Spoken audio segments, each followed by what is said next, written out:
My name will remain in the history of human crimes. Wow. Those are some truly chilling words. They really are. Spoken by Qodratollah Khoshrou, the man who became known as the Night Bat, or, maybe even more terrifyingly, the Vampire of Tehran Nights. And tragically, that dark prediction, it came true. It absolutely did. So today, we're doing a deep dive into his case, the serial killer, who really cast a shadow over Tehran in the summer of 1997. That's 1376 in the Persian calendar, right? Exactly. We're going to try and unpack the key parts of this really disturbing period. Okay. And for this, we're looking at a few different sources. We got biographical accounts detailing his life and, the crimes. Right, and also news reports, both from the time and some retrospective pieces. And crucially, we have insights from an interview with Judge Qodratollah. He was the lead investigator on the case. That's right. It's a really key perspective there. Our goal here, then, is to get a clear understanding of the facts, the challenges the investigators faced, and maybe touch on some of the bigger societal questions raised. Yeah, definitely. But we want to do it respectfully, No sensationalism, no taking sides on anything potentially sensitive, just clarity. Got it. Okay, so let's get into the crimes themselves.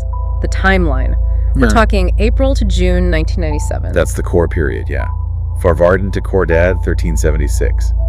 And tragically, we know the names of 9 women who were victims. 9 identified victims. And his method, his modus operandi, it was pretty consistent, wasn't it? Terribly consistent. He'd lure women into his car, a white Pagan, usually pretending to be offering a ride. Like a taxi, almost. Exactly. Then he'd drive them out to these secluded spots, kind of on the edges of Tehran. And that's where the worst happened. Robbery, sexual assault. And then murder, usually with a knife. And then horrifically, he'd often burn the bodies afterwards. Trying to cover his tracks, presumably. Just awful. The first victim who was officially identified, her name was Tehran Nazari. She was 54. And found near Chitgar Park, April 2nd, 1997. That's right, 13th of Farvardin. She had fatal stab wounds, and one of her hands had been severed. Just brutal. And sadly, she wasn't the last. Others followed pretty quickly.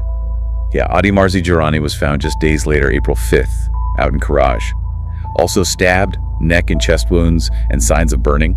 Then Elahe Hamatinajad, 24 years old, found April 20th, near Farazad. Yeah, and the detail about her, she was apparently coming back from visiting her sister in the hospital.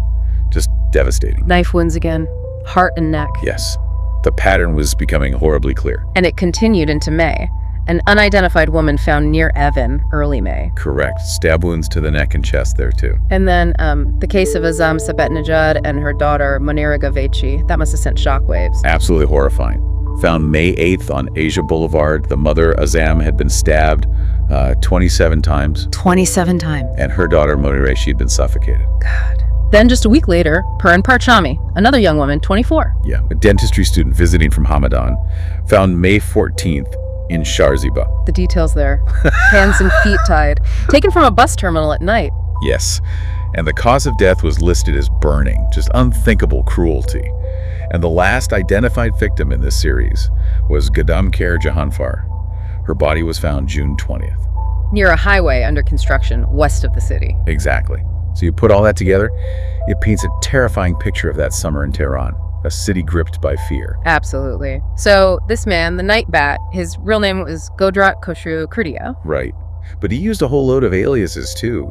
Reza Khoshravi, Abdullah Abdurrahman, Murad Naderi. And even Satar, apparently. Yeah, that was another one. He was born back in November 63, so Azar 1342. From a village in North Khorasan province, Quran Kurdia. Right. And his early life sounds, well, pretty troubled. Separated from his family when he was just 9. Placed with a caretaker who moved him around a lot and deliberately kept him from his family. That's what the accounts suggest, yeah. Prevented contact until he was an adult. It definitely sounds like a recipe for instability. And that instability showed up early in his criminal record. Started stealing at 13. Yeah, first arrest for car theft in Tupkana Square. Yeah. Sent to juvenile detention. And it just spiraled from there. 17 prior theft convictions. A staggering number. He spent a huge chunk of his life in and out of prison, even before the murders.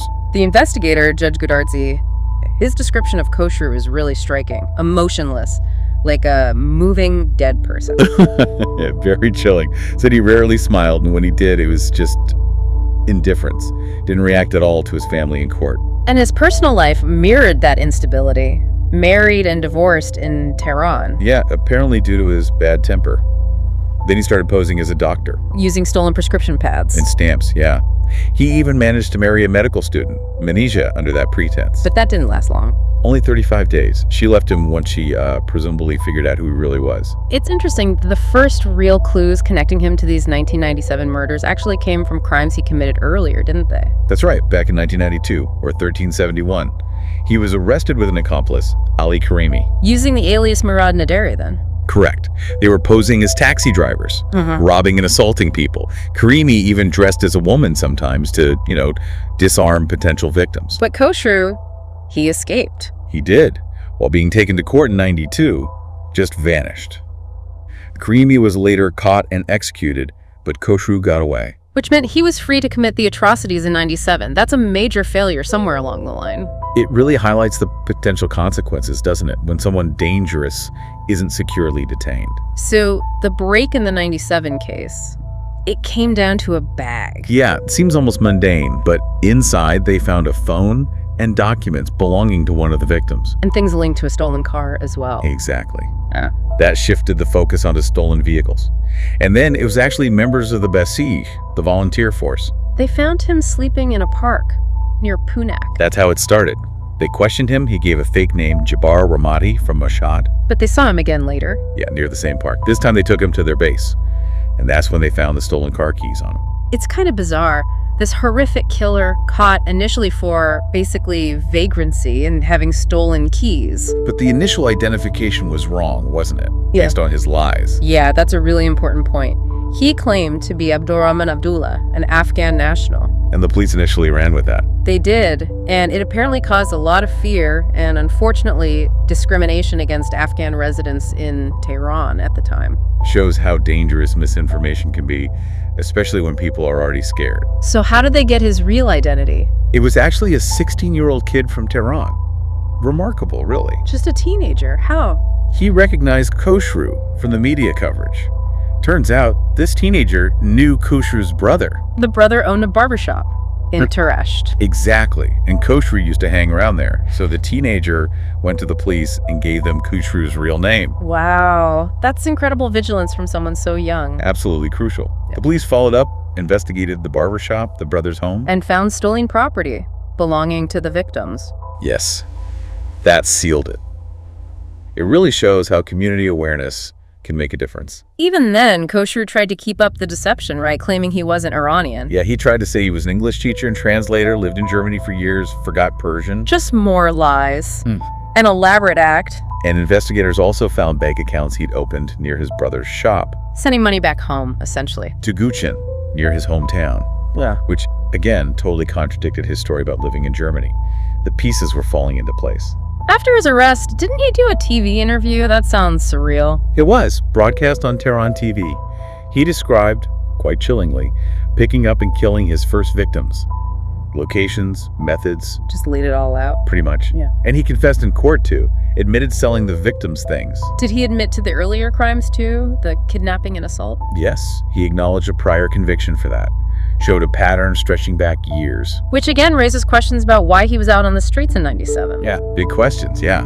About the system's ability to handle repeat violent offenders. What about his motive? Did he give any clear reason? Not really, no. It was all quite vague. Claimed he was emotionally disturbed, nerves were bad, wasn't himself, felt convulsions, always thinking. Doesn't sound like genuine remorse or explanation, more like excuses, maybe. It's hard to say for sure. Could be a total lack of insight, could be an attempt to minimize responsibility.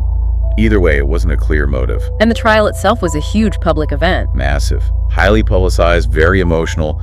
Victims' families were there, big crowds outside. Yeah. The city was reeling from these crimes. And the sentence came quickly. Relatively, yes. Sentenced to death. He received 214 lashes first. And then execution by hanging, August 13th, 1997. That's right. Mordad 22nd, 1376. There was that harrowing account from the lashing and a woman shouting at him. Yes, reportedly a victim's relative. Shouted something like, "When you were cutting up my daughter's body, did you think about these days too?" Just unimaginable pain and anger. Absolutely. It really brings home the human cost of his actions. Judge Gudarzi, the investigator, his insights seem really key to understanding Khoshrou as much as possible. Definitely. He consistently painted a picture of profound coldness. That phrase, stone and cold soul. And indifference even to his own family? Completely. Qodratollah also doubted money was the main driver, didn't he?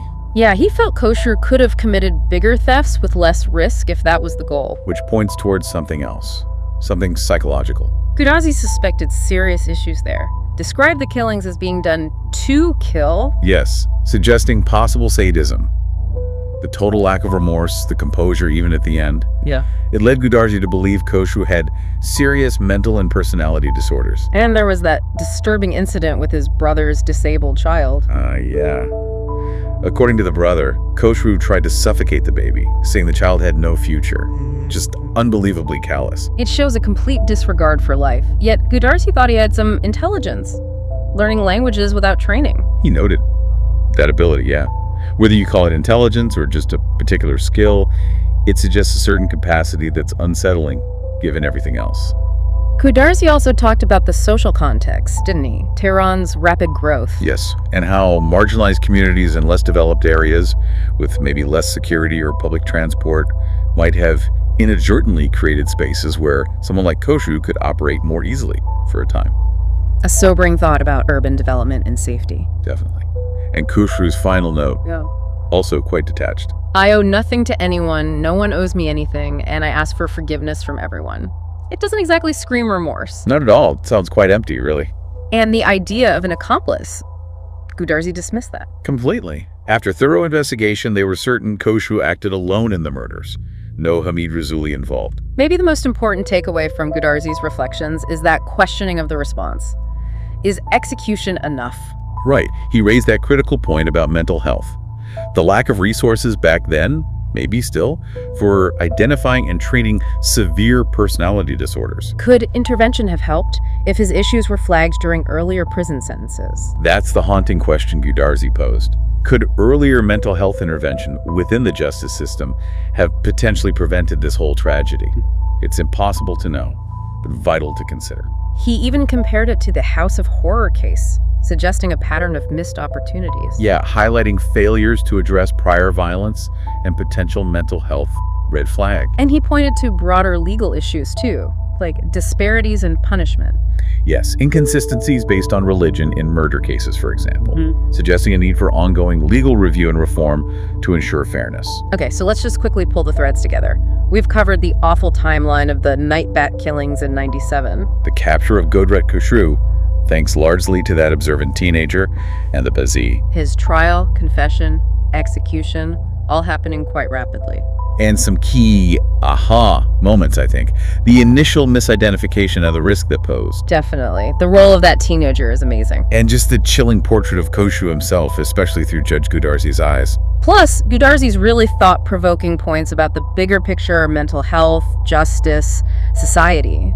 So you've now had this deep dive into a really dark chapter, the case of Tehran's night bat. It's just a stark reminder, isn't it, of the devastation of violent crime, but also the incredibly complex questions around why these things happen and how we prevent them. And maybe that final thought to leave you with, picking up on Judge Qodratolah's reflections. How do we as a society strike that balance? Between the absolute need for justice for victims And the responsibility to try and identify, understand, and address the underlying factors like severe mental health issues that might contribute to such horrific violence. It's a tough question. It really is. And it's one that echoes long after cases like this fade from the headlines. Something to keep thinking about.